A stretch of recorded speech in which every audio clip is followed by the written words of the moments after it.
The heroic journeys these people have made, traversing the whole continent, evading police, dodging barbed wire entanglements, just trying to get to a place of safety.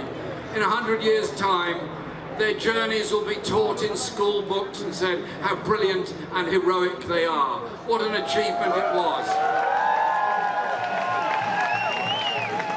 In the same way that, quite rightly, the work of Harry, 6 months particularly, but over the last years especially, many of us have marched because we want peace.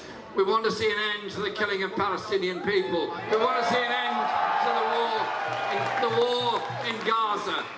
Because we refuse to be divided, and we refuse to allow employers to take away the hard-fought for collective rights. And let us remind ourselves that the roots of Nazism, the roots of the Holocaust, in which my mother lost dozens of her own family in Auschwitz, the roots of apartheid in South Africa, where we struggled against racism, the roots of what is happening in Gaza today are racist white supremacy.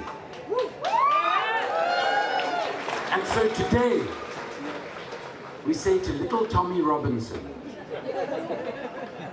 that you are the few, we are the many. As a Jewish person, I'm so proud to have marched week after week with the Jewish bloc on the...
And just like the National Front, Tommy Robinson is exploiting the fears that lie in our communities. And the only way to oppose him is to stand together, whether you are black or white, and kick him off the streets. If an officer attacks just one of us, then he's attacked all of us.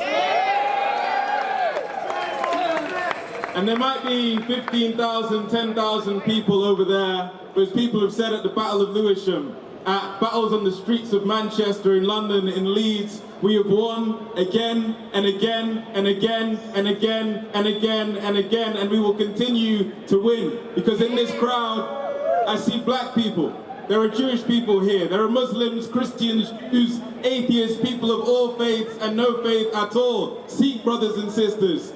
And together, we are the kind of coalition that can bring hope to a nation that needs hope. Because it's only because of a crisis of hope that people like Tommy Robinson exist. It's only because people are scared and are afraid and are alone that people like Tommy Robinson can exist.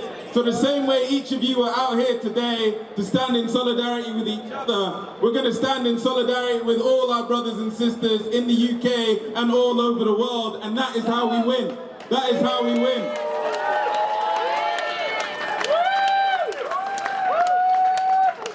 I'm a big believer in a threat to justice anywhere is a threat to justice everywhere.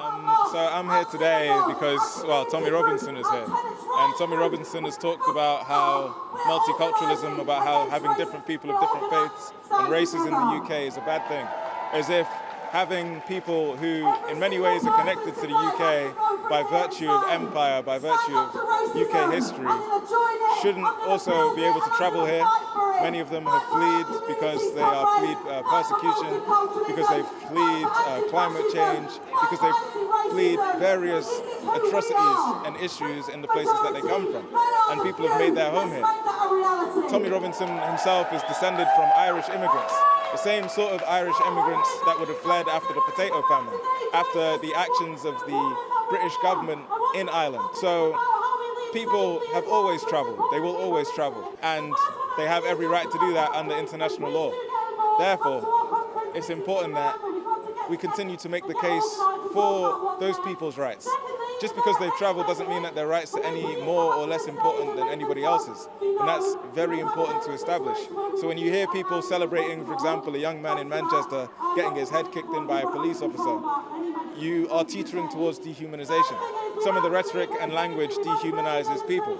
And that's what Tommy Robinson and his allies have engaged in. It's what things and organizations like the English Defence League were about, that the Battle of Lewisham was about historically. So people have always come out to stand up for human rights, and in essence, that's why I'm here. Because as much as I believe in Tommy Robinson's inalienable human rights, I also believe in those same human rights for asylum seekers and refugees too. So from what I understand, there's about 15,000 people here to support Tommy Robinson, and there's maybe about 4,000 people here. That shows us two things, that people perhaps don't necessarily or underestimate Tommy Robinson and his ilk as a threat to our society and our way of life. But it also means that there are large numbers of people who are afraid, angry, alone and upset, and so latch on to the kind of message that Tommy Robinson has for them. We have to challenge that, and the only way that we can challenge that is by presenting an alternative, a positive alternative based on our shared humanity, our shared human rights, and our shared identity. So it's only by emphasizing these things and organizing and mobilizing around them that we can bring out the kind of numbers capable of challenging this as an idea, and materially the people who come out to represent it, often in violent ways.